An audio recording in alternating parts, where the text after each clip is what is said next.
નમસ્કાર શ્રોતા મિત્રો. આજે અત્ર તત્ર સર્વત્ર આપણને પ્લાસ્ટિક જોવા મળી રહ્યું છે અને પ્લાસ્ટિકની થેલી તો આપણા રોજિંદા જીવનનું એક અભિન્ન અંગ છે. પણ આ પ્લાસ્ટિક આપણી પૃથ્વી અને આપણા પર્યાવરણ સામે એક મોટો પડકાર છે. ત્યારે પ્લાસ્ટિકની થેલીઓના ઉપયોગથી પર્યાવરણને થતા નુકસાન વિશે જાગૃતિ લાવવા અને લોકોને તેના બદલે પર્યાવરણને અનુકૂળ વિકલ્પો અપનાવવા માટે પ્રોત્સાહિત કરવા આજે વિશ્વભરમાં આંતરરાષ્ટ્રીય પ્લાસ્ટિક બેગ મુક્ત દિવસ ઉજવવામાં આવે છે. ત્યારે પ્લાસ્ટિકથી થતા નુકસાન અંગે અને પ્લાસ્ટિકના વિકલ્પો અંગે ચર્ચા કરવા આજે આપણી સાથે સ્ટુડિયોમાં છે ગુજરાત પ્રદૂષણ નિયંત્રણ બોર્ડના પ્લાસ્ટિક વેસ્ટ સેલના પ્રમુખ અશ્વિન મિસ્ત્રીજી. ખૂબ ખૂબ સ્વાગત છે સર આપનું. સર, આજે વિશ્વ પ્લાસ્ટિક મુક્ત દિવસ છે, તો ગુજરાતના પર્યાવરણીય મિશન માટે આ દિવસ કેટલો મહત્વપૂર્ણ છે અને ખાસ કરીને પ્લાસ્ટિક બેગનો ઉપયોગ ઘટાડવા માટે આજે શા માટે એટલી જરૂરિયાત ઊભી થઈ છે? એટલે બેન, આમ બહુ સ્પેસિફિકલી જોવા જાવ તો આપને ખબર જ છે કે હવે પ્લાસ્ટિક બેગનું જે પ્રદૂષણ છે એ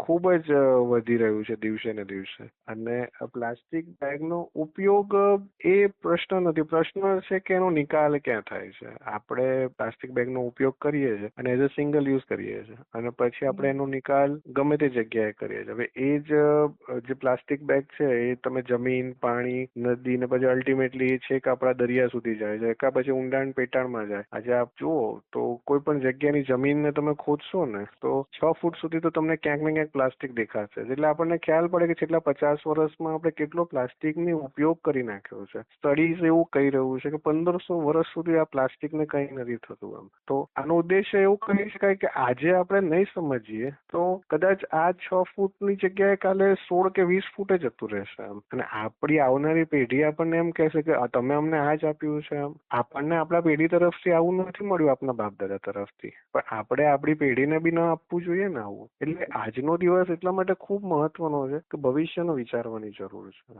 એટલે વિશ્વ પ્લાસ્ટિક બેગ દિવસ એટલા માટે મહત્વપૂર્ણ રહેશે. બરાબર. પ્લાસ્ટિકની જ્યારે વાત આવે ત્યારે સિંગલ યુઝ પ્લાસ્ટિક આ હંમેશા ચર્ચામાં રહેલો વિષય છે. તો સૌથી પહેલા અમારા શ્રોતાઓને એ સમજાવો કે સિંગલ યુઝ પ્લાસ્ટિક અને માઇક્રો પ્લાસ્ટિક આ બંને વસ્તુ શું છે અને એને કેવી રીતે આપણે ઓળખવું જોઈએ અને શું એનો ઉપયોગ આપણે ઘટાડી શકીએ? સિંગલ યુઝ પ્લાસ્ટિક એટલે એવી વસ્તુ કે જે આપણે એક જ વખત વાપરીને ફેંકી દઈએ. લાઈક આપણી પ્લાસ્ટિકની બેગ હોય, કપ હોય, આપણે ચાના કપ આવે છે, સ્ટ્રો હોય છે, પાઉચીસ હોય છે, બરાબર. આ બધી વસ્તુ સિંગલ યુઝ પ્લાસ્ટિકમાં ગણી શકાય કે જેનો આપણે એક જ વખત ઉપયોગ કરીએ. અને આપણને એવું થતું જ નથી કારણ કે એટલી લો અફોર્ડેબિલિટી છે એની અને એટલી નજીવી કિંમતે મળે છે કે આપણને એવું નથી થતું કે આનો ઉપયોગ કરું. આપણને એમ છે કે નાખી દઈએ આ વસ્તુ. એટલે ગમે ત્યાં આ જ વસ્તુ જમીનમાં જાય છે. કેટલા માઇક્રોન થી નીચેનું હોય તો આપણે સિંગલ યુઝ પ્લાસ્ટિક કહી શકીએ? ને બેન, 120 માઇક્રોન થી નીચેની જે પ્લાસ્ટિકની બેગો હોય, બરાબર, એ તમામ પ્લાસ્ટિકની બેગો સિંગલ યુઝ પ્લાસ્ટિકમાં ગણાય છે. બરાબર. તો એવી રીતે માઇક્રોપ્લાસ્ટિક મતલબ આપણામાંથી ઘણાને હજી ખબર પણ ના હોય કે માઇક્રોપ્લાસ્ટિકના લીધે પણ બહુ મોટું નુકસાન થઈ રહ્યું છે, તો એના વિશે આપ શું કહેશો? બેન, માઇક્રોપ્લાસ્ટિક એટલે એવી વસ્તુ કે જે આપણે પ્લાસ્ટિકના જ કોઈ વસ્તુઓમાંથી કાપીએ છીએ. બહુ જ સિમ્પલ ઉદાહરણ આપો. આપણા ઘરમાં આપણે દૂધની થેલીનો ઉપયોગ કરીએ છીએ. દૂધની થેલીનો દૂધ કાઢવા માટે ઉપરનો જે છેડો ફાડો છો ને અને એ છેડો આપણે ફેંકી દઈએ છીએ ને, ટુકડો એને, ધેટ ઇઝ કોલ્ડ માઇક્રોપ્લાસ્ટિક.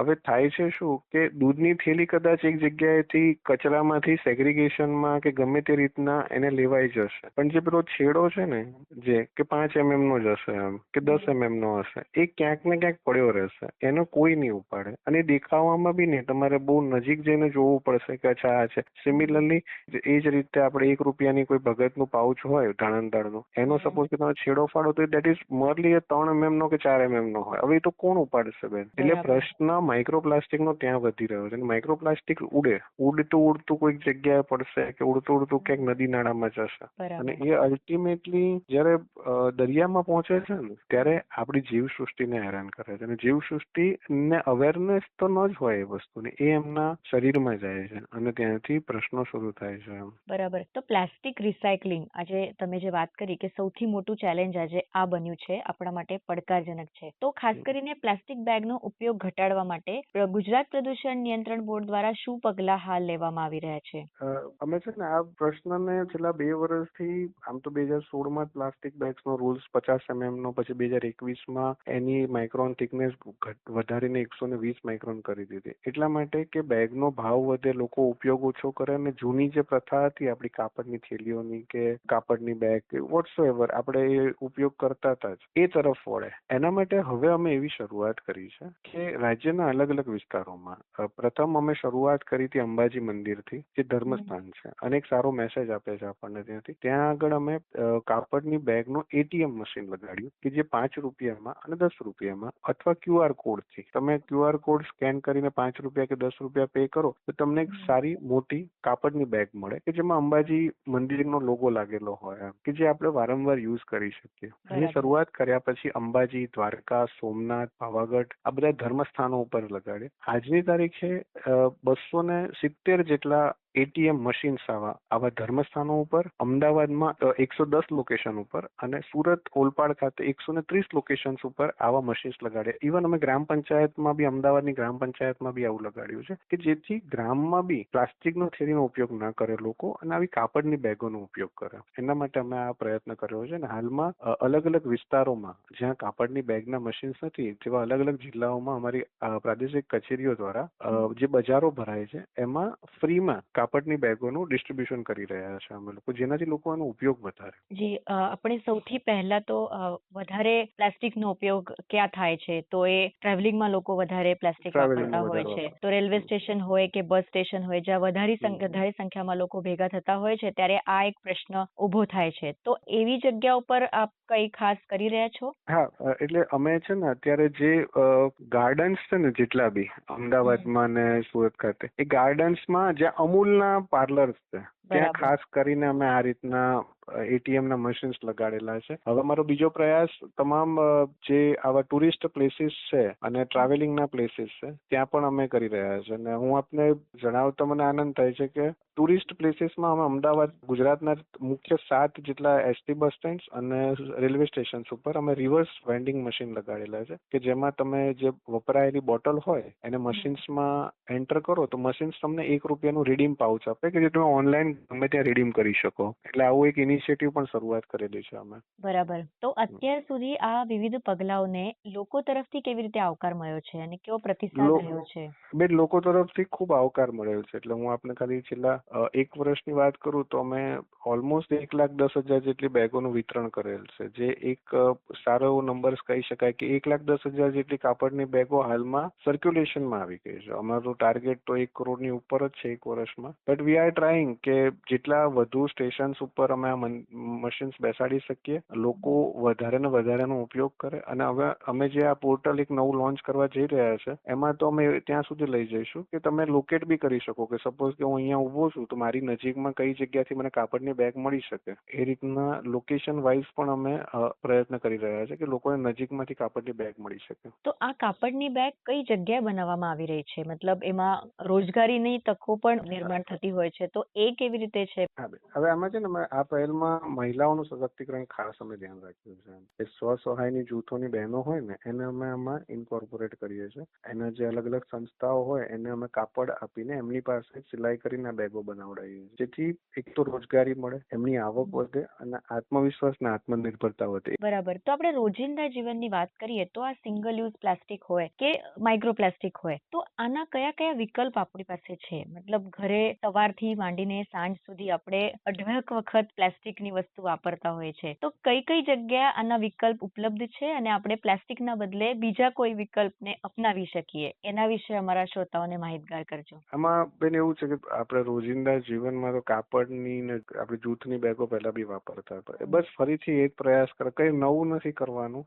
જે આપણે જૂનું કરતા હતા એને જ ફરીથી શરૂઆત કરવાની છે. હવે તો કાગળની થેલીઓનો પણ ઉપયોગ ખૂબ જ વધી રહ્યો છે. પણ હવે અમુક જગ્યાએ પ્લાસ્ટિકનો વિકલ્પ હજી સુધી વ્યવસ્થિત નથી મળી રહ્યો, જેમ કે ફ્રીજમાં લોકો જે શાકભાજી કે એવું બધું ભરીને રાખીએ છે, તો હવે એમાં બીજા કોઈ સારા વિકલ્પ હોઈ શકે અથવા તો વરસાદ પાણી હોય તો ત્યારે આ કાપડની બેગ કે આ બેગ આપણે ના વાપરી શકીએ, તો એવા સંજોગોમાં આપણે શું કરી શકીએ? એમાં છે ને બેન, કમ્પોસ્ટેબલ કરીને એક નવો ઓપ્શન છે. આપણે જે મકાઈ આવે ને એનામાંથી પણ કમ્પોસ્ટેબલ જે પોલીલેક્ટિક એસિડ કરીને એક મટીરિયલ આવે છે, એનું બી મટીરિયલ થી બેગ બની રહ્યું છે હવે, કે જે તમે વાપરવાની શરૂઆત કરો અને 3 જ મહિનામાં એ બેગ એની મેતે ડિગ્રેડ થઈ જાય, અને જમીન ઉપર નાખો કે પાણીમાં નાખો, એની મેતે ડિગ્રેડ થઈ જાય, અને બેઝિકલી એ કમ્પોસ્ટેબલ મટીરિયલ છે, એટલે મેઝ પ્રોડક્ટનું બનેલું છે, એટલે જમીનમાં ભળી જાય તો જમીનને પણ નુકસાન ન થાય. એટલે એવા ઉદ્યોગો અને એવી બેગોનું નિર્માણ ગુજરાત ખાતે ખૂબ જ વધી રહ્યું છે, અને આપણો ટાર્ગેટ એવું છે કે ગુજરાત કમ્પોસ્ટેબલ પ્લાસ્ટિકમાં પણ હબ બને. બરાબર. તો ગુજરાત પ્રદૂષણ નિયંત્રણ બોર્ડ દ્વારા રાજ્યમાં પ્લાસ્ટિક રિસાયકલિંગ હોય કે કચરાનું વ્યવસ્થાપન હોય એને કેવી રીતે ટેકો આપવામાં આવી રહ્યો છે, અને આવી રીતે આ ક્ષેત્રમાં જે કામ કરતી સ્ટાર્ટઅપ્સ છે અથવા તો ઉદ્યોગ સાહસિકો છે એને કેવી રીતે સમર્થન આપવામાં આવી રહ્યું છે? એના માટે કોઈ ખાસ પગલાં લેવામાં આવી રહ્યા છે?